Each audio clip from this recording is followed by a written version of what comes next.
Hi అండి. నేను మీ Divya. Welcome back to Divya Praneeth vlogs. ఎక్కడికి నా కొడుకుని తీసుకొని పోతున్నారు అనుకుంటున్నాడా? వాడు లిఫ్ట్‌లో చూడండి ఎంత ధైర్యంగా నిలబడుకొని ఉన్నాడో. ఫస్ట్ టైం వాడు లిఫ్ట్‌లో తీసుకొని పోవడము. మన రెడ్డిస్ కాలనీలో ఆపోజిట్‌లో సంగం రోడ్ దగ్గర అయితే బిల్డింగ్ పైన ది పిజ్జా హౌస్ దగ్గరికి అయితే వచ్చాము. చాలా సూపర్ టేస్టీగా అయితే ఉంది పిజ్జా. మేము ఒక స్పైసీ చీజ్ పన్నీర్ది అయితే మేము పిజ్జా అయితే ఆర్డర్ చేసుకున్నాము. అక్కడైతే తినలేదు, ఎందుకంటే బాబుతో కూర్చొని తినడానికైతే వీలు కాదని చెప్పేసి ఇంటికైతే తీసుకొని వెళ్ళాము పార్సల్ కట్టించుకొని. మనకు ఒక పిజ్జా స్మాల్ సైజ్ పిజ్జా తిన్నాం అనుకోండి, ఒక గ్లాస్ అన్నం తింటాం కదా, అంత ఎనర్జీ అయితే ఉంటుంది.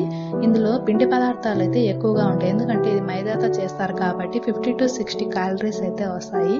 ప్రోటీన్స్ అంటే మాంసకృతులు 20 to 30 గ్రామ్స్ అయితే ఉంటాయి. ఇంకా ఫ్యాట్ చెప్పనవసరం లేదు, 30 to 37 అయితే ఉంటాయి.